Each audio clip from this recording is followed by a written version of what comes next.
but now you're being made subject to an atmosphere where there is authority, law, and order. So you see that you begin to learn discipline. Your time is your life, and that is just how it is. The decisions you make today will determine where you find yourself tomorrow. And obviously, where you are today is just a cumulative effect of the decisions you made yesterday, of how you spent your time, the things you did with your time. That is what determined exactly where you are today. So you want to always remember, as we go about our lives, this is one way each and every one of us should live, by always remembering that our time is our life. What you spend your time doing is you shaping your tomorrow. It is you becoming someone tomorrow. If you want to beat that phone addiction, you must set your priority right. You must make sure that every month, every week, and every day you have priorities set in place. You don't just get up in the morning and you don't know what to do. A lady was literally saying to me yesterday that her daughters, 2 teenage daughters, wake up at 11 a.m. every day, and the girl had a 9 a.m. appointment the following day, and she was telling her mom, oh, it's too early, I'm not sure I can wake up that early. And I'm thinking, you're 14, what are you doing? Apart from the fact you should be in school right now, how can you think 9 a.m. appointment is just too early? The point is, you need to have priorities in life. If you want to overcome certain addictions like a phone addiction, have priorities, have a set of things you want to achieve every day. And you would see that when you're not doing what you've planned to do, every other thing is a waste of time. Every other thing should be secondary until you've completely, completed what you had on your list to achieve. Another very practical way would be as little as setting timers on your phone.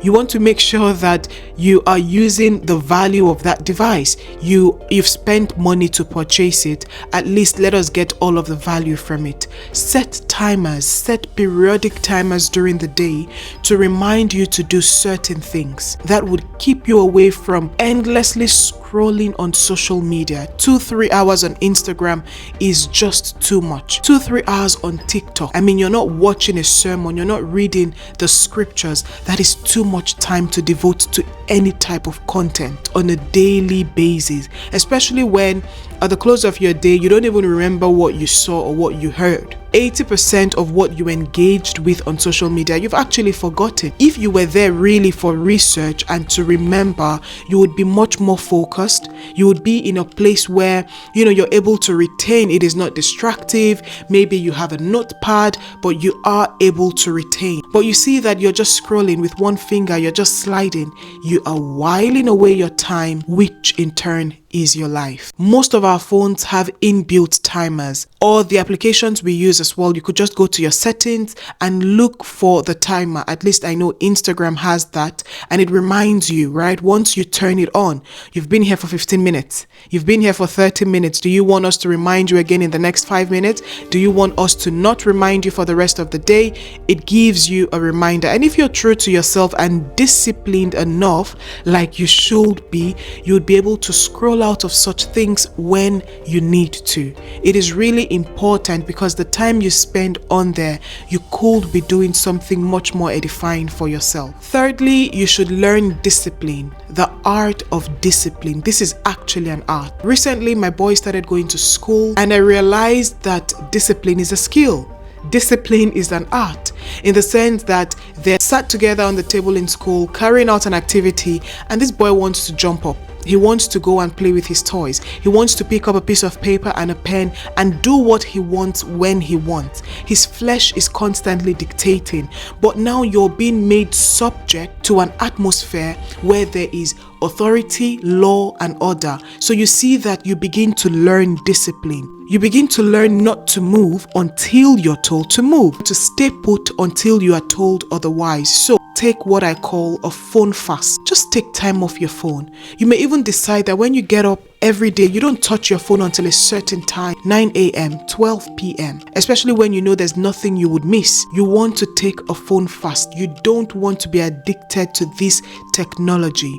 Yes, it has advantages as well, but you need to sit down and scrutinize your life as an individual. If you're a parent listening to this, help your children, your teenage children, or whatever age they may be. Scrutinize their lives. How much time do they spend on this gadget? Remember that how they spend their time is them shaping their lives, is them deciding what path they want to be on tomorrow. So take a phone fast. At 6 p.m. my phone goes off, that's it. At 8 p.m. that's it. Whatever you were doing, you decide to end it there. Just be disciplined. Be very disciplined. Again, different instructions pertain to different people in different times and seasons. I repeat, different instructions pertain to different people in different times and seasons. So if you know that this is something you're struggling with, ask God for the grace to discipline yourself and to cut off from this addiction. Another thing really is you want to consider your health, your skin, you want to consider your eyes. The blue light, all of these gadgets actually emit and radiate. They're very, very harmful to the eyes and the skin. So if you really think of yourself, how much you love yourself, you don't want to run to the hospital spending money that you could save or use for something else. You don't want to use that money negatively. Think of your health. And when you fall sick, what happens to those around you? They suffer as well. They suffer having to take you to appointments, having to watch and look after you, having to feed you a certain type of food until you get better. Think of your health. Think of your loved ones. The decisions you actually make to yourself, they do impact those around you. They do impact the closest people to you.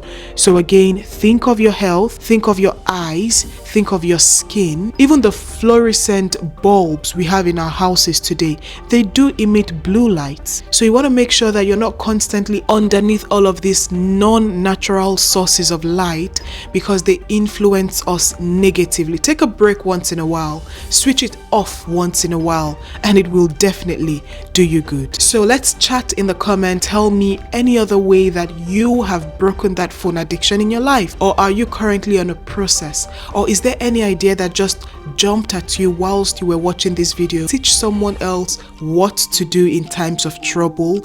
If you're looking for much more edifying content, I believe this video right here will definitely be of help. Thank you so much for your time. Remember to like and subscribe. I will see you again soon.